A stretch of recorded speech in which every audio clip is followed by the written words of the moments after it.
Introdução aos rastreamentos.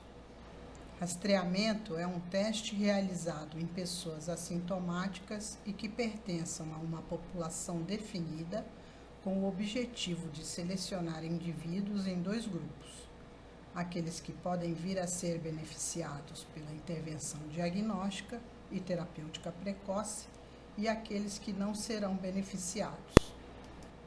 Então, o rastreamento é uma forma de prevenção secundária que vai consistir na aplicação de uma sequência de testes biomédicos em pessoas assintomáticas pertencentes a grupos populacionais específicos, com o objetivo de reduzir a morbimortalidade nesses grupos. É importante diferenciar rastreamento de diagnóstico precoce. Rastreamento deve ser realizado em pessoas assintomáticas e o diagnóstico precoce será feito em pessoas que apresentem sinais e sintomas de alguma doença. Os rastreamentos podem apresentar vieses importantes de seleção, de duração, de antecipação e de sobrediagnóstico, o que faz com que seja difícil e complexo avaliar seus resultados. Devido ao grande potencial iatrogênico dos rastreamentos e check-ups, existe a necessidade de atentarmos para a prevenção quaternária na clínica ao realizar cuidados preventivos. Eles devem ser considerados com rigor e cautela, levando-se em conta o respeito à autonomia dos indivíduos. Exigem grande habilidade de comunicação e atualização dos profissionais para informarem com respeito e precisão os seus danos e benefícios, de modo a fomentar decisões conscientes e informadas por parte dos usuários. Para a implantação de programas de rastreamento, o problema clínico a ser rastreado deve atender aos seguintes critérios: a doença deve representar um importante problema de saúde pública que seja relevante para a população, levando em consideração os conceitos de magnitude, transcendência e vulnerabilidade. A história natural da doença ou do problema clínico deve ser bem conhecida. Deve existir um estágio pré-clínico assintomático bem definido, durante o qual a doença possa ser diagnosticada. O benefício da detecção e do tratamento precoce com o rastreamento deve ser maior do que se a condição fosse tratada no momento habitual de diagnóstico. Os exames que detectam a condição clínica no estágio assintomático devem estar disponíveis, aceitáveis e confiáveis. O custo do rastreamento e tratamento de uma condição clínica deve ser razoável e compatível com o orçamento destinado ao sistema de saúde como um todo. O rastreamento deve ser um processo contínuo e sistemático. Rastreamento de câncer de próstata. O câncer de próstata é o segundo câncer mais comum em homens. Os principais fatores de risco, segundo o INCA, são a idade, que é o único fator de risco bem estabelecido. A grande maioria dos casos ocorre acima de 65 anos e menos de 1% vai acontecer antes dos 50 anos. A história familiar: cerca de 25% dos casos têm história de câncer de próstata na família, sendo que se o paciente tem pai ou irmão com câncer de próstata, essa chance aumenta de 2 a 3 vezes, sendo maior se o câncer ocorreu antes dos 40 anos. A cor da pele ou etnia, homens negros têm mais chances de desenvolver câncer de próstata, e excesso de peso e ingesta excessiva de carne vermelha também podem estar relacionados.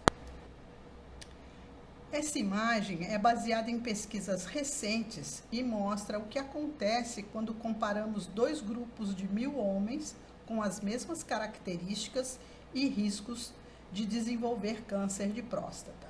Os dois grupos foram acompanhados por 11 anos.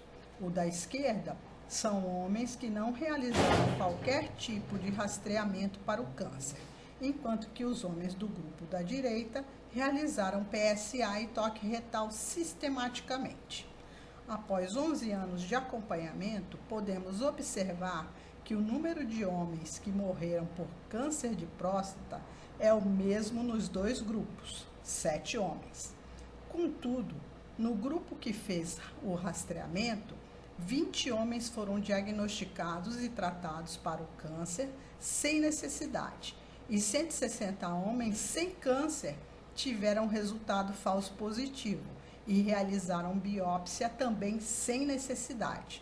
Ou seja, no grupo que não realizou o rastreamento, 783 homens estavam sadios e não sofreram danos, enquanto que no grupo que fez rastreamento, apenas 603 homens estavam nessa situação.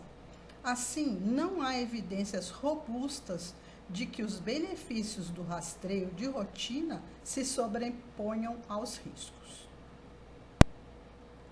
Rastreamento de câncer de pulmão. O câncer de pulmão tem elevada mortalidade, sendo um dos mais agressivos. O tabagismo é o responsável por 85 a 90% dos cânceres de pulmão. Outros fatores de risco são a exposição ambiental e ocupacional a sílica, asbesto, radônio, poluição do ar por motor a diesel, combustão do carvão e o tabagismo passivo. O rastreamento com radiografias de tórax de rotina em pacientes fumantes assintomáticos não reduz mortalidade por câncer de pulmão. Tanto a radiografia de pulmão quanto a tomografia computadorizada de baixa dosagem, que é mais sensível na identificação de câncer de pulmão pequenos e assintomáticos, têm altas taxas de falso positivo, que leva a uma série de exames adicionais desnecessários e, além disso, não é custo efetivo. A melhor e única estratégia comprovada para reduzir a incidência e morte por câncer de pulmão é parar de fumar. Não existem recomendações nacionais para o rastreio do câncer de pulmão. Câncer de cólon e reto.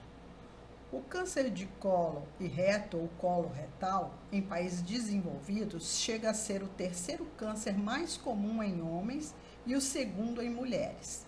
Quanto mais cedo diagnosticado, maior a sobrevida. Pode ser detectado por lesões benignas, pólipos adenomatosos, que demoram de 10 a 15 anos para evoluírem para câncer, sendo possível prevenir o câncer ao se retirar os pólipos. Detectar estágio inicial e tratar pode levar à cura e evitar a morte em 90% dos pacientes. Sinais de alerta: sangue nas fezes, mudanças não explicadas nos hábitos intestinais, como maior frequência de evacuações e perda espontânea de fezes, e dor abdominal não explicada. Realize o rastreamento de câncer coloretal em todos os seus pacientes entre 50 e 75 anos, ou até que a expectativa de vida do paciente seja menor que 10 anos, com pesquisa de sangue oculto nas fezes a cada 2 anos. Se o resultado for positivo, você deve oferecer colonoscopia ou retossigmoidoscopia e um hemograma para quantificar a perda sanguínea. Se a pessoa for maior de 40 anos e tiver 2 ou mais parentes de primeiro grau com câncer coloretal em qualquer idade, ou um parente de primeiro grau com câncer de colo ou pólipos adenomatosos antes dos 60 anos, solicite colonoscopia a cada 5 anos até os 75 anos. Esse câncer é considerado uma doença do estilo de vida, associada ao consumo excessivo de carne vermelha e processada, baixo consumo de frutas e verduras, excesso de peso, sedentarismo, consumo de álcool e tabaco.